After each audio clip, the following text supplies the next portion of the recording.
بسم اللہ الرحمن الرحیم۔ السلام علیکم ورحمۃ اللہ وبرکاتہ۔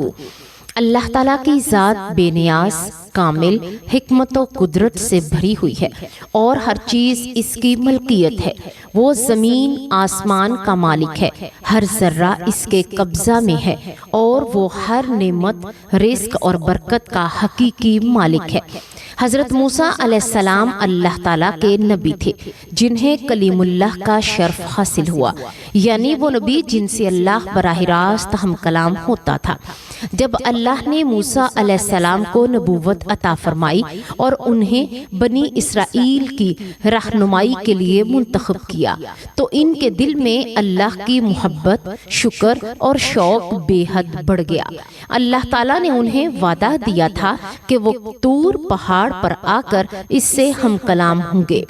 موسیٰ علیہ السلام اس ملاقات کے لیے بے حد تڑپتے اور جب وہ پہاڑ پر پہنچتے تو عاجزی، ادب اور نورانیت ان کے دل اور چہرے پر چھا جاتی۔ ایک بار جب حضرت موسیٰ علیہ السلام اللہ تعالیٰ کے حضور حاضر ہوئے تو ان کے دل میں اللہ کی محبت اس قدر جوش میں آئی کہ وہ بے اختیار عرض کرنے لگے، اے میرے رب، مجھے اپنا دیدار کرا دے۔ یہ خواہش محض دیکھنے کی نہیں تھی، یہ دل کی اس شدید شوق کی آواز تھی جو اللہ کی محبت میں چل رہا تھا۔ اللہ تعالیٰ نے جواب میں فرمایا کہ اے موسیٰ، دنیا کی آنکھیں میرے جلال کو برداشت نہیں کر سکتی، تم مجھے نہیں دیکھ سکتے، لیکن اگر تم چاہو تو اس پہاڑ کی طرف دیکھو، اگر وہ میری تجلی برداشت کر لے تو تم بھی مجھے دیکھ سکتے ہو۔ موسیٰ علیہ السلام نے پہاڑ کی طرف نگاہ کی، اللہ تعالیٰ نے اپنا نور پہاڑ پر ظاہر کیا۔ محض اپنی تجلی کا ایک ذرہ جیسے ہی اللہ کا نور پہاڑ پر نمودار ہوا، پہاڑ ریزہ ریزہ ہو کر پگھل گیا، زمین لرز گئی اور موسیٰ علیہ السلام اس عظیم ہیبت اور نور کو دیکھ کر بے ہوش ہو گئے اور زمین پر گر پڑے۔ کچھ دیر بعد جب انہیں ہوش آیا تو سب سے پہلا کام یہ کیا کہ فوراً سجدے میں گر گئے۔ ان کے دل پر اللہ کی عظمت کا ایسا غلبہ تھا کہ وہ عاجزی کے ساتھ کہنے لگے، اے اللہ، میں ایمان لایا اور میں توبہ کرنے والوں میں سے ہوں۔ اس موقع کی روحانیت ایسی تھی کہ موسیٰ علیہ السلام کا دل اللہ کے قرب سے بھر گیا، آنکھیں آنسوؤں سے بھر آئیں اور روح اللہ کی محبت سے سرشار ہو گئی۔ اللہ تعالیٰ نے پھر ان سے محبت اور نرمی سے گفتگو کی، ان کے دل کو سکون آیا اور انہیں ہدایت کی وہ تختیاں عطا فرمائیں جن میں اللہ کے احکام درج تھے۔ یہ وہ لمحہ تھا جن میں موسیٰ علیہ السلام کو اللہ کے قریب ترین ہونے کا شرف ملا، وہ لمحہ جس کی لذت صرف ان کے دل جان سکتا تھا، وہ گفتگو جن کی مٹھاس صرف ایک نبی اور اس کے رب کے درمیان ہوتی ہے۔ یہی وہ وجہ ہے کہ آج بھی موسیٰ علیہ السلام کو کلیم اللہ کہا جاتا ہے، وہ نبی جسے اللہ نے اپنے کلام کا خاص اعزاز دیا۔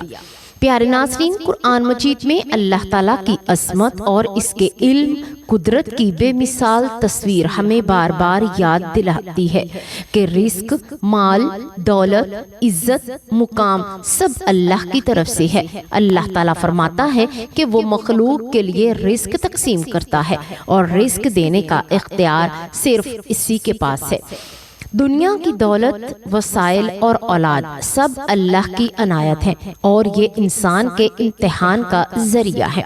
یہی وجہ ہے کہ بعض لوگ یہ سوال کرتے ہیں کہ اللہ کن لوگوں کو امیر کرتا ہے، یعنی وہ کون لوگ ہیں جنہیں اللہ رزق، دولت اور برکت عطا فرماتا ہے۔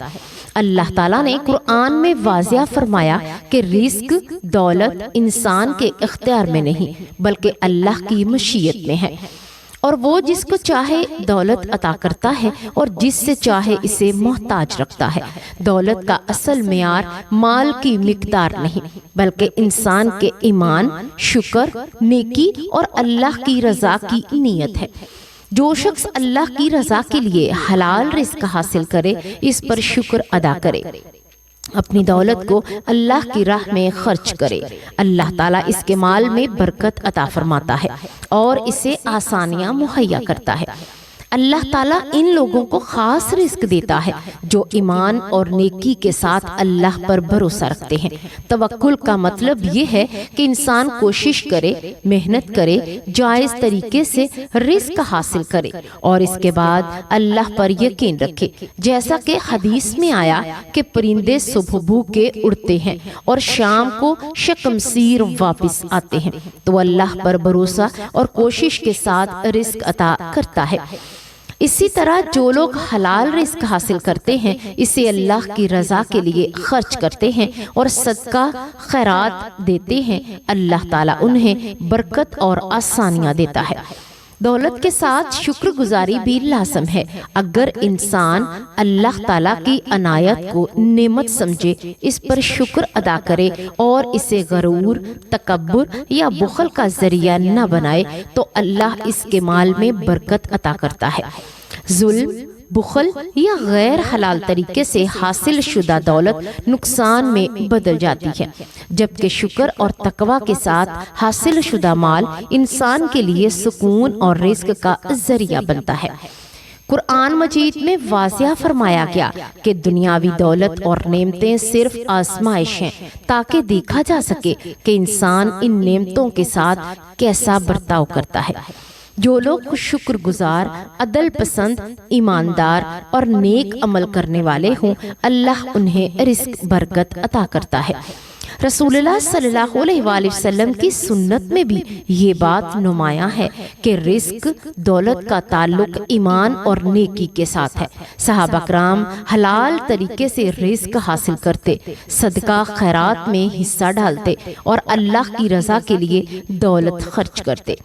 اس سے یہ سبق ملتا ہے کہ دولت اللہ کی عطا کردہ نعمت ہے اور اس کا اصل معیار مال کی مقدار نہیں، بلکہ انسان کے ایمان، نیکی اور شکر کی حالت ہے۔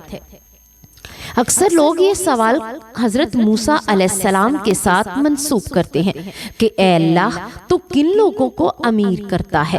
یہ روایت مستند نہیں ہے اور کس قرآن یا حدیث میں اس طرح کی بیان نہیں ہوئی۔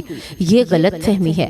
حقیقت تو یہ ہے کہ قرآن و سنت میں جو اوصاف بیان کیے ہیں، انہیں اختیار کرنے والا شخص اللہ کی مشیت سے رزق اور برکت حاصل کرتا ہے۔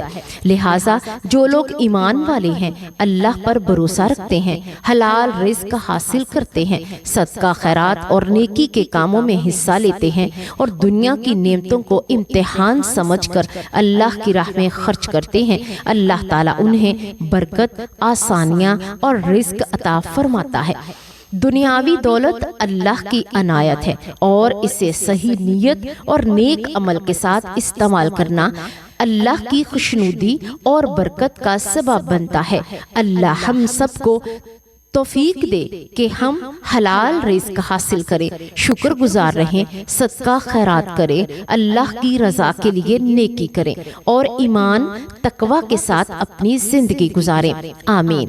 اللہ تبارک و تعالیٰ سے دعا ہے کہ اللہ تبارک و تعالیٰ ہمیں پنجگانہ نمازی بنائے، ہماری نمازوں میں خشوع خضوع پیدا فرمائے اور اللہ ہمیں وقت کے ساتھ اور واجبات کے ساتھ باجماعت کے ساتھ نماز ادا کرنے کی توفیق عطا فرمائے۔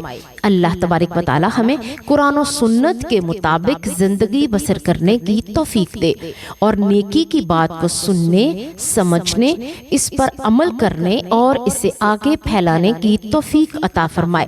پیارے ناظرین، یہ ایک معلوماتی ویڈیو ہے، اسے آپ نیکی سمجھ کر، صدقہ جاریہ سمجھ کر آگے شیئر کریں تاکہ آپ کی وجہ سے بھی کوئی دوسرا نیکی کر سکے۔ اللہ تبارک و تعالی ہم تمام کا حامی و ناصر ہو۔ آمین یا رب العالمین۔